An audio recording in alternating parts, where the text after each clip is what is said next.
श्री राधे श्याम। 12 नवंबर 2024 मंगलवार को श्री उत्थान एकादशी है, जिनको श्री देव प्रबोधिनी देव उठानी एकादशी भी कहा जाता है। इसी दिन वैष्णवों की नियम सेवा भी पूर्ण होती है और इसी दिन देव भी जागते हैं। जो शुभ कार्य पिछले 4 महीने से सांसारिक शुभ कार्य बंद थे, वे प्रारंभ हो जाते हैं। और इस दिन का सबसे बड़ा जो महात्म है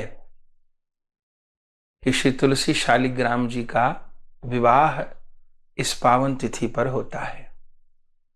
तो सभी वैष्णवजन व्रत का पालन करें और इस दिन विशेष रूप में श्री तुलसी शालिग्राम जी का विवाह महोत्सव अवश्य मनाएं। 12 नवंबर मंगलवार को तो एकादशी व्रत है देव प्रबोधिनी का, और अगले दिन 13 नवंबर बुधवार में पारण है, सूर्य उदय से लेकर के सवेरे 9:30 बजे तक का। तो इस समय देख करके ही पारण करना है, एकादशी व्रत का पालन स्वयं करना है और सबको प्रेरणा प्रदान करनी है। और श्री तुलसी शालिग्राम जी का विशेष श्रृंगार, विशेष उत्सव सबको मनाना है। और इस दिन ठाकुर जी को शयन नहीं होता, प्रभु रात्रि भर मंडप में विराजते हैं।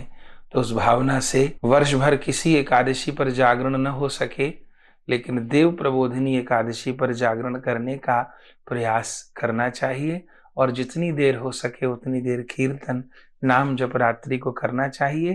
तो सभी लोग विशेष रूप से 12 नवंबर को देव प्रबोधिनी एकादशी का उत्सव अवश्य मनाएं। वृंदावन धाम में भी दिव्य श्री तुलसी शालिग्राम जी का विवाह महोत्सव हम सब लोग वृंदावन में मनाएंगे।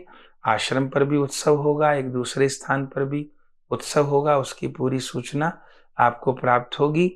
तो आश्रम पर भी आप उत्सव में, अखंड नाम की सेवा में, जागरण की सेवा में आ सकते हैं और उत्सव से जुड़ सकते हैं।